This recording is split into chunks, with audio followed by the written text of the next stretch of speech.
Hey there, commercial construction coffee talk fans. Thanks for chiming in. My name's David Corson. I'm your host. I'm also the publisher and editor of Commercial Construction and Renovation Magazine. This is what it used to look like back in the historic days. This is June 2021. My last issue I printed was August of 2020. I had White Castle on my cover, the biggest restaurant they'd ever built. But anyway, I got Citizen, their hotelier, and Ernestly, managing director. We appreciate you being on there. But this is what it used to look like. Let's see. Let's see how many pages. This was a 164-page magazine back in the day, and this is my only place I put myself. It's where I went to prep school in Central Jersey. I just went up for my 45th reunion. I'm one of the class secretaries. Of course, I'm an editor. Anyway, it's always good to see what I was doing. I had a little more hair and it wasn't as gray. But the magazine looks fantastic, and there was just so much stuff in here. But don't miss the printer, don't miss the post office. It's been an amazing thing to be digital. Uh, had 75 million interactions, hits on the website last year, and we try to knock out just about all the bots. And I'm on pace for 100 million, 10.8 million last month. Thank you to everybody that's out there. I wanted to be a hockey lacrosse player. So I went out to the University of Denver to play. And here I am, a digital guy, addicted to data. And it's been an amazing, amazing ride. And never in my wildest dreams would I ever think that from print face to face to being a digital guy with all the platforms you have out there. So with the halfway point, we just had America's 250th, 4th of July. We're going into Q3. I just want to tell everybody out there, I'm so grateful that you find us and that we're worthy of your time and our content that we put out there on the web. So I'm grateful, and hey, continue the journey with me because if we keep this pace, we're definitely going over 100 million and over a million unique users for a year, and that's just mind blowing in itself. So just wanted to say thank you, and as we start the second half of the year. Today, got a guest, commercial roofer, HCR Group, Mike Erekson. Adam, what city's my favorite? Denver, the Mile High. And I had Mike on because, roofing's a 24/7, 365-year gig. Whether you're doing maintenance or you're doing new, you really have to just look at the weather and this and that because even here in Atlanta, it gets cold, it gets hot for a couple of months, but pretty much, but still, just those little, if you're, out in Colorado or Minneapolis, hot, cold, hot, cold. My parents had their house up there for 30 years. The maintenance between the winter season and the summer season was just like brutal every year. It just had to be done. If you didn't do it, the house would not be standing. So, Mike, say to our listeners out there on Commercial Construction Coffee Talk. Well, good morning, David. Grateful to be here. Excited and for this opportunity. And man, looking great out there wherever you are. It's a beautiful day here in Denver. Nice and sunny outside. A little smoggy from the wildfires, but man, it's a beautiful day. Mike, I bought this. My wife bought this land. She's a residential contractor, interior stuff. She bought the land in 2020.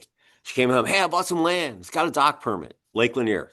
Covers 6 counties. I think it's 600 miles of coastline. Anyway, it's right behind me, the trees. Anyway, I told her, I said, if we build that house, we're going to build it ourselves. We're not going to hire it. We're going to do it DIY it. We'll have someone pull the permit for us. And anyway, so the HOA came down to me at the end of 2023. Yeah, said if you don't build this, we're going to fine you. And I already had my plans done. But I had the trophy house. My kid graduated. He went the trade school route. He got his A&P license, FAA, blah, blah, blah. He's working on jets. And anyway, I told her, I said, look, we got to build ourselves. So we got our permit. Took me 4 months to get the permit. I had to change my address. They didn't like where the septic was going to go, this and that. Finally got it. And then right after Memorial Day weekend of 2024. And then I moved in here about a year ago. And I got we did the same thing. My wife and I, we were the contractors on it. I wouldn't want it, maybe I want to repeat it, but Yeah, I wouldn't want it any other way to be in charge of it and control my destiny on my house. So, Everybody say you're good to get I'm like, oh, I've been together forever with her. I'm oh, not worried about it. yeah, we're on our 28th year starting in a couple weeks. It's our 28th year anniversary. We're still Yeah, together. 31 for me last week or Yeah, yeah, yeah, yeah.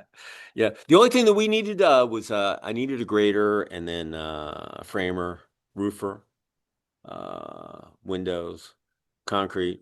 And after that, once the house was dry, all the interior stuff, she had her crew, it yeah. was just getting the house dry. And but I covered it in the magazine. It was a great build, learned a lot, and it was good. And behind me, I have a pool, but it's so hot, and I'm working on something else, and I just, you know what, I'm just gonna do it I want to do it myself. I want to get video of it. I'm just Yeah. it's a data thing. I told my wife, like, well, we'll be chipping Joanna Gaines. Come on, we'll There get you go. I'll get Start your own TV show. we'll get the 3 foot bobcat and we'll cut the hole. You put the tanning ledge in, then we'll let the rebar guys and the shotcrete guys come in and do their thing, man. We should Yeah. do it ourselves. Anyway, but anyway, so we're gonna do this in 3 parts. Okay. Like I said, tell your story, and then lessons learned, and then your contact info and one positive thought. So with that, the floor is yours. Tell us your story. Well, perfect. So I grew up in Utah, was born and raised in Salt Lake City, Utah, actually north of Salt Lake, town called Layton, and pretty much lived there all my life. I did a 3 year stint in Atlanta, Georgia. So actually in Roswell, Oh, uh, Roswell. moved out there, fell in love with the South, learned so much about Southern hospitality and something I've always tried to keep with me, even though I was only there for 3 years. Funny story with that. When I came back, I got in trouble in elementary school for calling the teacher, yes, ma'am. Thought I Oh, was smart, but I mean, that's Southern hospitality, and it's something that's yeah. always stuck with me. Like I said, born and raised in Utah, went to high school at Layton High School, and then college at Utah State University.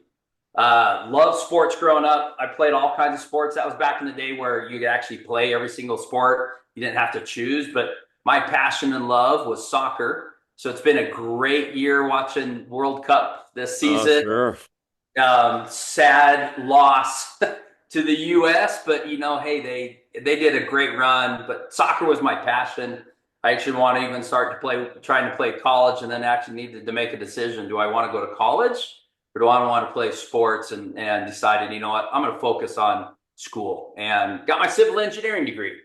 But realized, construction was always my passion. And I count that to my grandfather. He could build anything. He had actually 3 engineering degrees. Guy was a genius, but he could build anything. And he said, you know what, Mike? He's like, if you want to be an engineer, you better first figure out how to build it and understand all the nuances of the building side of it before you design. And so that's where it's always stuck with me. I loved it. Started doing an engineering degree about halfway through and realized, do I really want to do this? Building houses in the summertime with, wherever I could get a job, and absolutely loved it. And I said, you know what? I've made it this far. I'm committed. I'm all in. I'm going to get my civil engineering degree. And I call it a blessing in disguise. I actually had a job lined up in an engineering company. We are doing sewer design, master planning, things like that. And the big project that I was actually going to be hired for fell through because a bond didn't pass. And they informed me about 2 months before I was ready to graduate, you don't have a job. And I was a little panicked, and I called it the blessing in disguise. And I actually got a construction job building light rail facilities, doing the light rail in downtown Salt Lake City, going up to the University of Utah. And that's where I call it, I cut my teeth and loved construction, and I have not looked back ever since. So Hmm. I've been in construction all my life. But really, you know what? The engineering degree helps out a ton when I'm talking with engineers. I think differently. I think maybe an engineering route, but also the construction. And so I didn't look back. And, we lived in Utah maybe for, let's see, probably 2 years after we were married, and then lived in Oregon, Texas, Arizona, and then now Colorado. And ever since we've been married 28 years, coming up in July 21st. And we have 4 boys. We have not really lived Ooh. in toss sense. So as my wife says, she has 5 boys. Yeah. She includes me in that count. And that honestly, as I travel a lot, I've always worked with companies that have been coast to coast. And, I couldn't have done it without the support of, my family, especially my wife. And that's honestly the why I do what I do, why I interact, why I'm around people and I love what I do. It's because of my family. And I am not afraid to always share that with whoever I associate with, people at work. Like, I tell stories about my boys all the time, and it relates so much to work, all these different experiences, everything like that. And like I said, I've been almost 30 years in construction, from renewable energy, heavy civil, light rail, spent about 10 years in the restoration business. And that's really where I cut my teeth in the commercial roofing and really fell in love with the roofing business. And it was funny when I left the restoration and started building rail again. I remember some people in the roofing industry said, once roofing is in your blood, you're never going to get rid of it. And they're like, we'll see you again. And 2 years later, here's where I'm at with the HCR Group. And actually, it was my 1 year anniversary on Monday with them. And it's been great. What a great ride. What a great opportunity. So that's kind of a little bit of my background of, I've done a ton in construction, always in the management side, but also in the field side, and learning, operations is a big deal for me. Those are the guys that are in it, in the trenches, day in, day out. They're the face of the company. They interact with the customers. They're important. And I've always kept that with me of how are the operations? How are the people in the field doing? That's been so important to me. And, throughout the construction side is safety. Safety's number one, no matter what. And, I've been through some unfortunate events that's really stuck with me, that really make sure that our teams are safe and go home safe every day. And I don't look back. Like I said, I love everything about it. And that's been kind of my background, in kind of do a lot of service work in my church. Love scouting. I was Scoutmaster 5 different times, Eagle Scout myself. And, I love interacting with the youth. And, there are new generation that's coming. And it's so important to be that mentor, to be that person, to be that help with them. And I love the outdoors. And, I love Hey, taking being an Eagle Scout's like being a black belt, man. I'm telling you. My dad was an Eagle Scout. I got up to tenderfoot, and then I went to prep school. But I was the first one in my Webelos pack to get all of my pins. It's framed on my wall, man. And but to know an Eagle Scout, actually, like you, like I had a kid on my lacrosse team. He was going to be an Eagle Scout, and I told him, I said, "Don't listen to any of those kids, man, or if they jazz you or whatever, because Let me tell you, man, when it it. comes down to it, what you're going to learn, Eagle Scouts, you're going to be. If anything happens, you're probably going to survive, man." It taught me so much. And what I look back now on my Scoutmaster, there was 20 of us all together. Like, we grew up together in church, everything like that. 18 of the 20 got Eagle Scouts. And I look back now and what that Scoutmaster did, I'm like, man, that guy was the man. Yeah, man, that's Be able to really get cool. us all to get to Eagle Scouts. And majority of us got it before we were almost 14 and 15 years old. Yeah. So it was a big deal. And I love it. What it teaches kids, what it teaches that. And I've tried to carry that same passion in teaching and getting out of your comfort zone and doing hard things. And when you can do hard things and you can accomplish it, I mean, there's so many things that are taught with that. So it's grateful for everything that taught me with that and really has helped me shape to where I'm at right now. So Your family was in construction. My grandfather was an engineer. He was a combat engineer in World War II, underneath Patton, and he rebuilt all the bridges that the bridges got blown up, whether it was the Allies or whoever. And anyway, when I grew up with down the scrap center, and they were in recycling. They were in sustainability before that was even a word. And but in Pennsylvania, got your license at 16. So at 16, if you were a grandson, you had to go work in the scrapyard. My first super was my Uncle Frank, man. Frank Schuler, man. He was a mean SOB. He could ride motorcycles or whatever, man. But if you were a second late, you were in deep trouble. yeah, And yeah. but I laid railroad tracks, I shoveled asbestos, I freaking oh my God. I mean, I did all Oh, sorts of things. you spray oil on forms. Like, I was like, there's some things I never want to do again. Yeah. But what it taught you is like, you can do it, get out there, suck it up, work hard. And it really does. I'm grateful for all of that I Oh yeah. experienced growing up, that I wouldn't be where I'm at without that. Cause I understand, I get it. I've been there. Yeah, maybe it's been a while, but I get that. That's what I try to teach my boys as they getting older. We're getting ready. My youngest is actually, he just graduated, and we're getting ready to turn on the other side, so the empty nester side of it. Kind of weird, but exciting too, as the next transition. But that's what I always try to teach the boys is Oh, hard. being an empty nester. I only had one. We have four dogs. We have dogs. They're all males. I can feel for your wife. We're all it's all male dominated house here. But my kid, I only had one son. If I had to do it over, you have to have kids when you're still in diapers, so you can keep going through them. And I give anybody credit that has more kids. We just did dogs, Yeah. but when he left, we were living in this huge house. I was like, babe, I don't even go down the other end of the house. Plus, it was 20 years old, new roof, air Yep. Yep. conditioners. I'm like, let's get out of here. She had the land. So we bought a little, I was loving it. I bought a little house to hit, we wanted to be close to the land so we Hmm. could get up there quick. And I kind of liked it. It was awesome. And like I said, then the HOA is like, hey, you need to build. So we flipped who was going to go up. But it took us a year and got my CO and it was awesome. I'd love to do a spec house a year with her. And then Yeah. I call her foo-foo jobs, basements, kitchens, Good job. bathrooms, foo-foo jobs. It's just, they're easy. But she does a good job. But Yeah. building the house was great. I loved it. And I build a magazine every month. I used to use paper and ink. Now we just use data. Hey. But it's all the things that I did though. It was all molded to me. Skiing the bumps and Billy Kid in the Steamboat. Oh, yeah, yeah. Yeah. Anyway, let's talk about lessons learned from just looking back over your 6 years since Yeah. March of 2020 here. Things have been coming It's at me. been an interesting lessons learned. And so many times I travel a lot, so I sit on airplanes quite a bit, and I actually just turned 100,000 miles already halfway through the year Oof. and flying. But one of the big things is I like to be amongst our team and people, and that's important to me.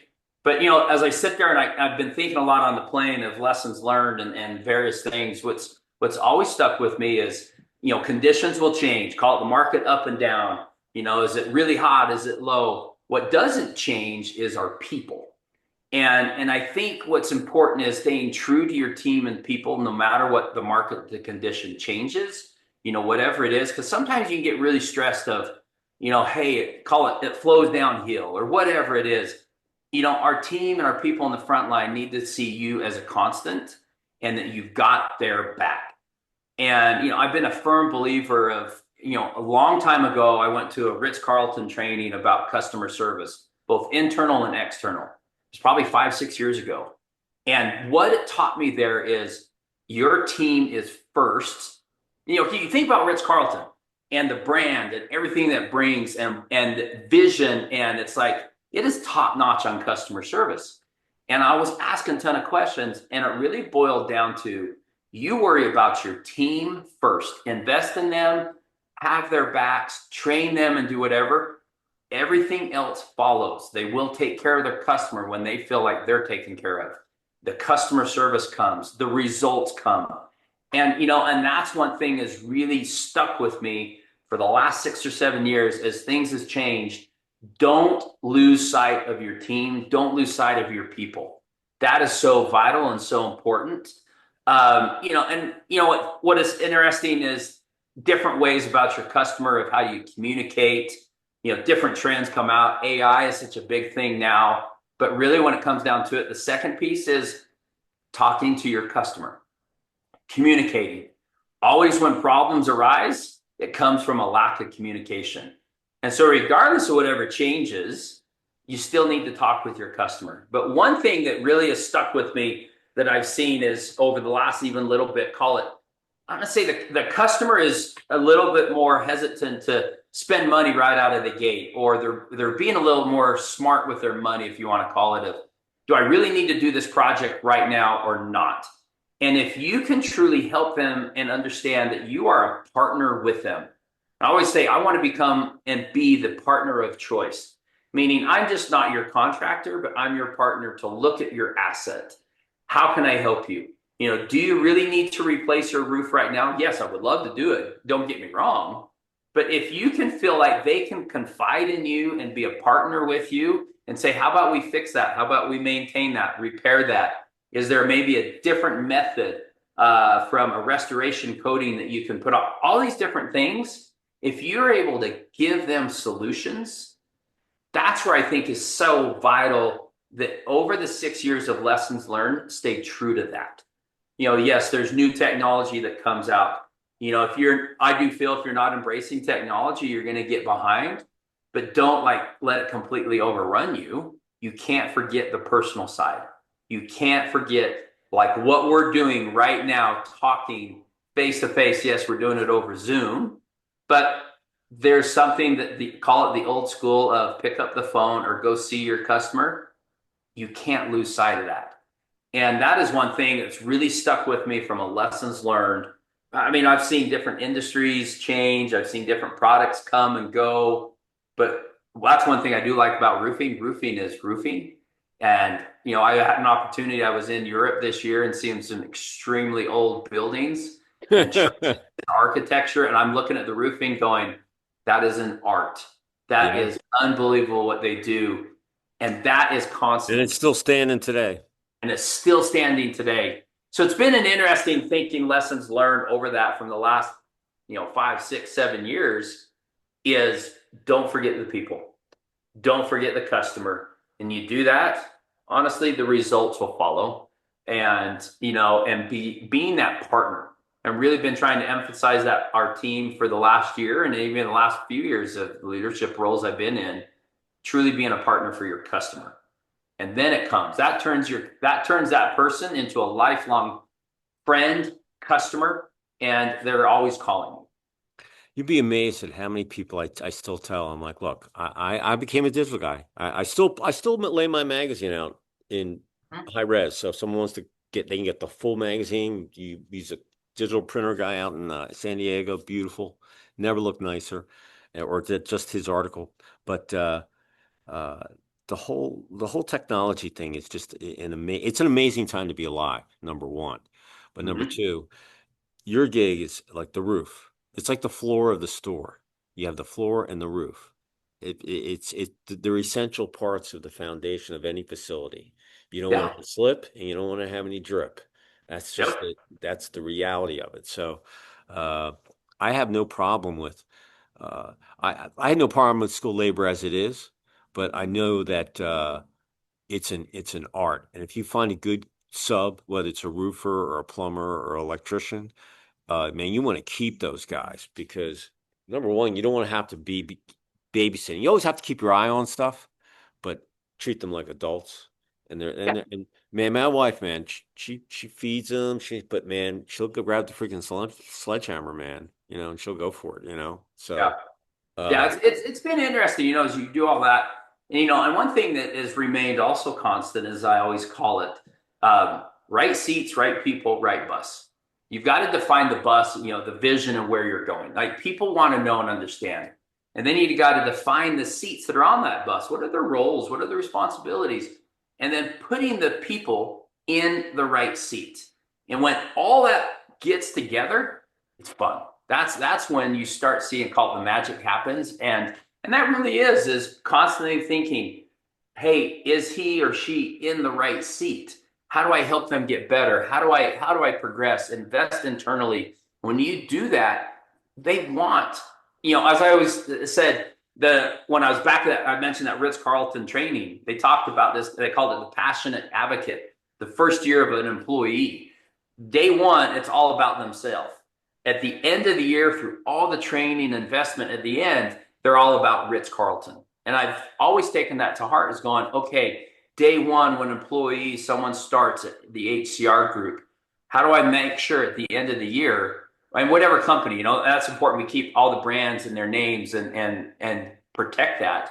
But how do I say by the end of the year, I am Highland, I am Skycraft, I am, go down my list.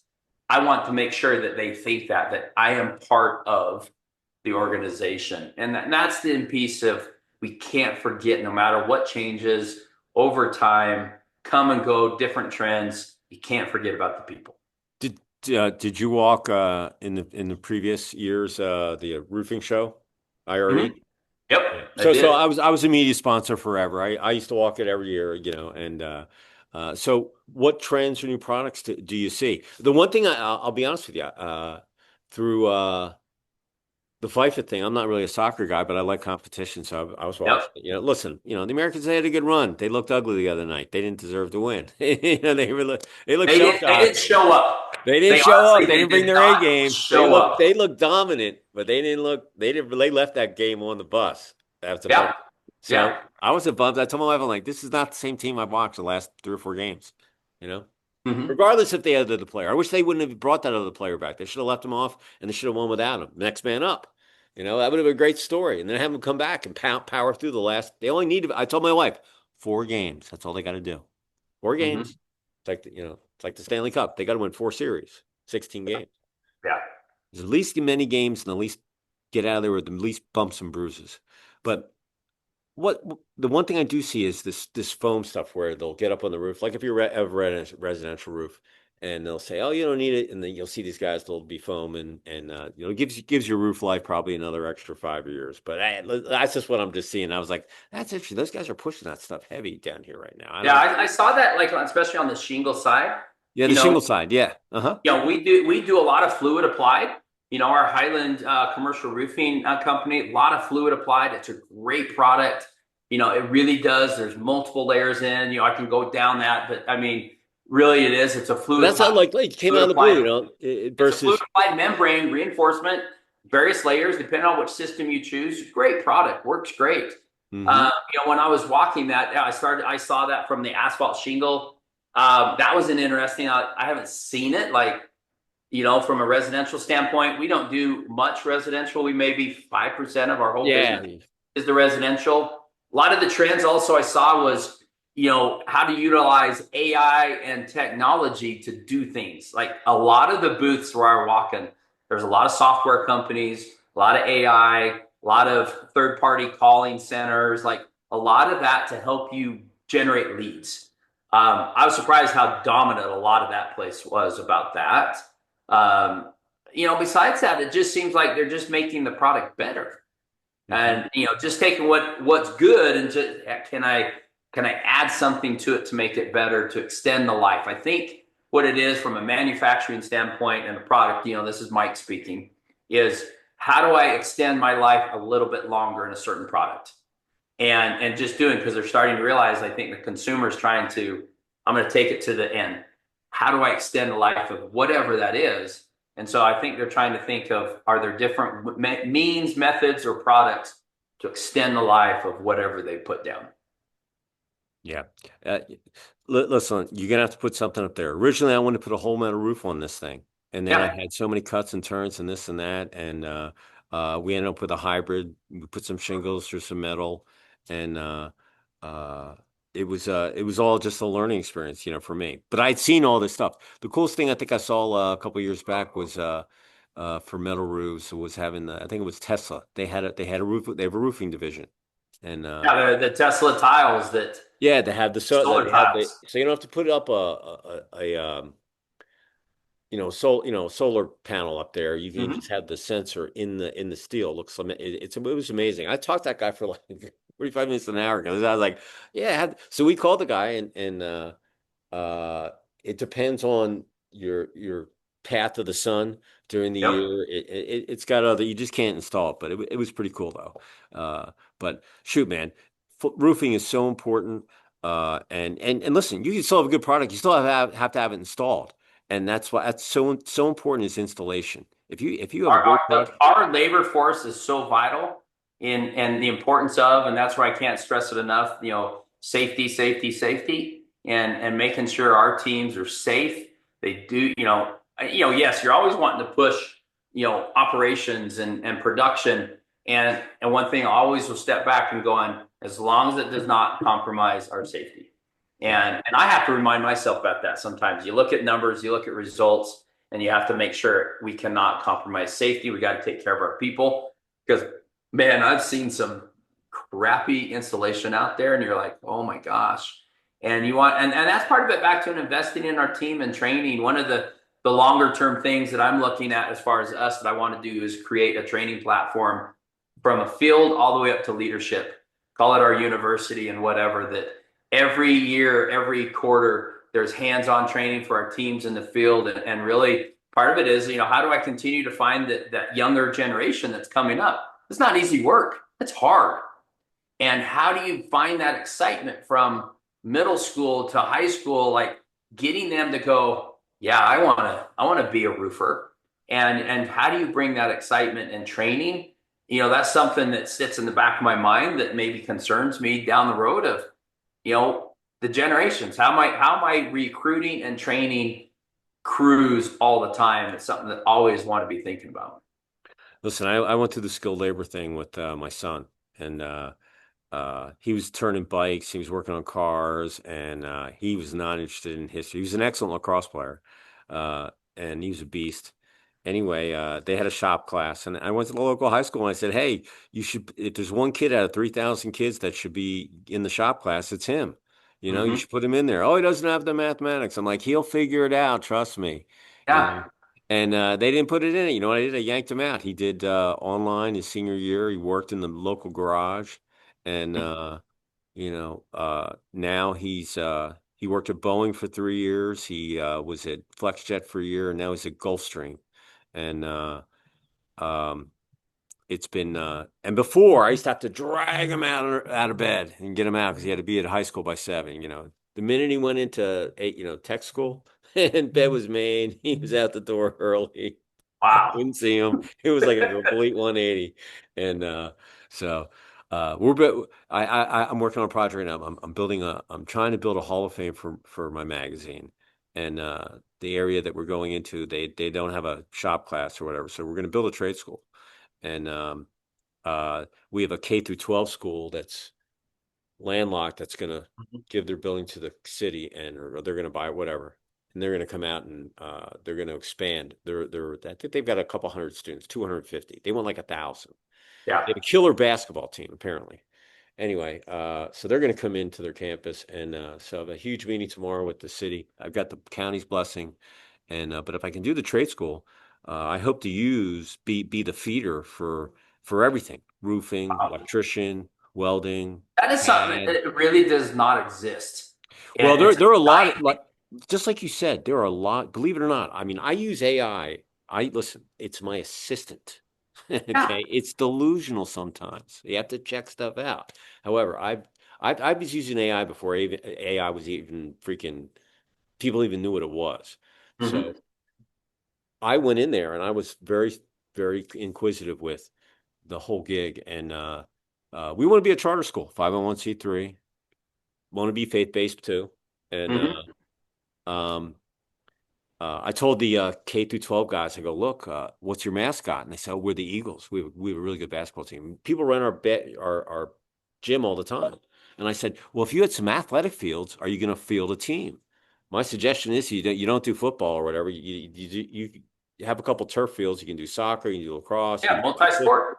yeah, you could do a flag. But if you only do one field, you can. But if you had two, you can do four. You can do 2 games at a time. And you can have a baseball field, both softball, baseball. But so he's like, yeah, no, we're gonna have the room. That's why we're expanding. We wrote their business plan, so they loved it. So anyway, so we want to put a shop class into the high school, at least the high school. I had shop class when I grew up outside of Philadelphia. I The had shop, shop and carpentry class. I built a house in high school from start to finish. Like it was the yeah. best class ever. So sixth to eighth grade, you had a shop class in junior high Yeah. school. And then I went to prep school, but there was a shop class in my high school if I would have ended up staying there. But I worked during the summer. So um, we want to be able to put the shop class, at least in the high school, in their K through 12, but we could also put it through. So if you had a person that had just general labor skills, plumbing, electrical, woodworking, just general skills that they could Yeah. go into. And then if they wanted to go get themselves accredited or degree or whatever, they could come to our school and they would have 7 years of experience. It wouldn't be like they would be just rookies coming out of construction management school or whatever. They would have hands-on training. And I told when we went to the county, I said, look, we will do a project a weekend for like maybe there's a nice old lady that needs her grass cut and stuff for, whatever it Yeah. might be. We will do that. Maybe not maybe do it every other weekend. I don't know, but we will give back to the community. If you need a table built, we'll freaking build it if you want to give us the chance. We don't want to compete Yeah, with that'd be anybody. awesome. We don't want to compete with any of the local woodworkers or middle, but you know, so but I mean, listen, we're talking 3 stories. I mean, it's unbelievable. So Wow. but anyway, uh we don't we like the Kanza hut for the Hall of Fame because I'm gonna do like well, here's the thing. My one of our founding partners, he's a builder. Mhm. He's really a mill worker, but he's built buildings. Anyway, he's like, David, we could put up cinder blocks and then put the Kwanzaa hut, the half pipe on top of it. So you'd have these really tall ceilings versus just like the bunker mentality, like an airplane. And Yeah. I was like, oh my God, how did you think of that? He goes, I don't know. I was just like sketching stuff out. And I was like, that's the way you do it. And you anchor it. And then, anyway, it's a one bit, the Hall of Fame is like a one-off bill. Yeah. And, Yeah. and our biggest thing is I've had my magazine for almost 30 years Hmm. and I've been in construction since ever. Like I said, my family was in, and we we felt bad for all the people that built America, or just all these guys that built the hotels, and now they've retired and they've taken all that knowledge and they've just kind of gone off to the pastures and they don't get any kudos.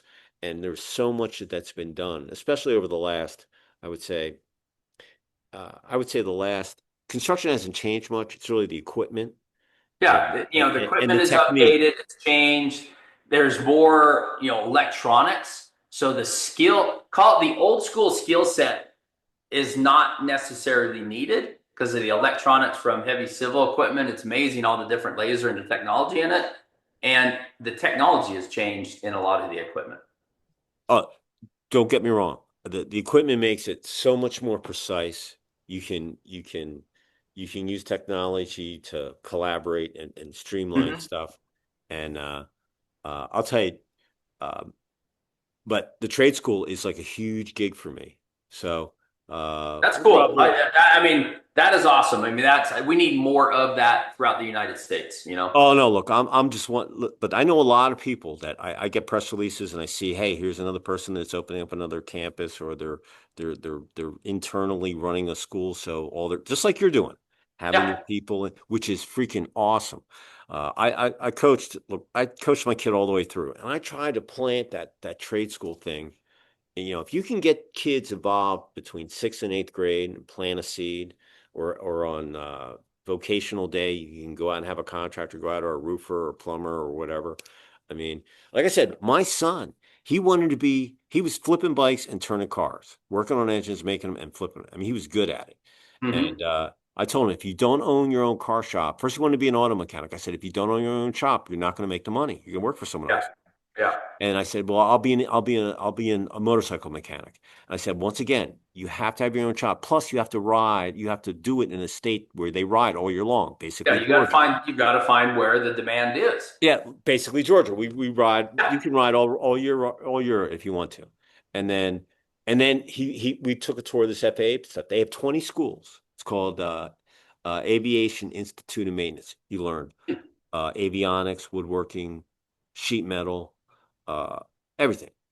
Wow. And 2-year program, and then it takes you a year. You take your license to get FAA approved. You do uh, uh, 3 written and then 2 hands-on. Like they'll give you a block of Hmm. lead and say make a hydraulic hose out of that or whatever. I don't know, Huh. but he can work on anything that has a jet engine. So it could be an Abrams tank, it could be a boiler in a healthcare facility. He could, give Wow. his tool chest is immaculate. It's like unbelievable, man.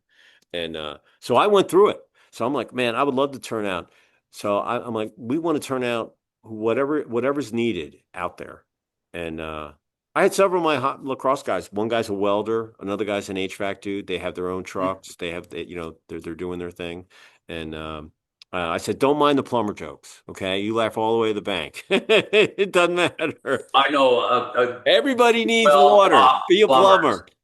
I know they're great. I mean, the trades are the heartbeat of America. I mean, and that's the important thing. They really are. So, Mike, if someone's out there on commercial construction coffee talk and they're thinking about roofing or just construction in general and they want to bounce some questions off you, how would someone reach out to you? Love to talk about construction. Love to talk about roofing. I've been in it 30 plus years. Email address. It's Mike, Mike dot Erekson, Erekson at the HCR com. And please reach out to me. More than happy to answer questions or whatever. I mean, that's part of it. That's the networking. That's the talk. I am grateful. When I was growing up, I had, had my grandpa, but I had others that I talked to about in the construction industry. What are you doing? How do you do that? What do you like about it? I can go on and on, but it is something I have a lot of passion in the industry. I love roofing. As people said, once it's in your blood, it's always in your blood. That is so true. The people, the team, when you're done and you can step back and you look at the roof that you accomplished or fixed. Like you said, a lot of people don't think about roof or any of their roofing needs until something goes wrong. And then all of a sudden they're like, oh my gosh, this is an important piece. And we are the part of that. We get to be, the cover over your head, wherever things, from a workplace, from heavy, data centers, everything like that. So critical. It's the roof that protects it. And we're a part of it. And we've got an amazing team that does it, takes care of it in the Western US. And that's where we're focusing, is in the Western US. So please reach out to me. More than happy to answer any questions or, make a contact. All in the description, and I'll strip it in here too when you see the final gig. But listen, maybe anyone wants to reach me. I'm at davidc at ccr-mag.com. Mike's publicist reached out to me with a press release, and she said, "Hey, can we get Mike on the show?" I'm like, "I haven't had a roofer in a while." Oh, Denver, okay. See, it's one of those things. It's the connection, But listen, if you don't send me something, I can't look at it. So don't judge a book by its cover. It's very tough to get in the magazine, but we look at everything. It could be a anniversary for your company, a new product announcement. It could be a new personnel announcement.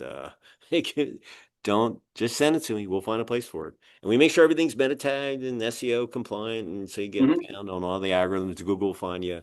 And it's a win-win. But send it to us, and we'll take a listen. I'm telling you, I'm that addicted. I love looking at stuff all day. Every morning I get up and I decide what I'm gonna put up there. And then at the end, when I go to bed at night, what I wake up to? Half the other world on the other side of the world that's trying. Hey, can I get this on the side? Anyway, it's been amazing. Thank you once again. But yeah, if you want to reach me, David C at CCR-Mag, and we'll find a place for it. And hey, like I said, just send me a press release. You never know what one it leads to, because I really look at everything. I really do. It's amazing. It makes when you're having fun, time flies. So as we finish up, Mike, if there was one last thought before you sign off out there at West, what would it be as you go into the second half of 2026? But say, you know what? You get out what you put into it. Yeah, Do the baby.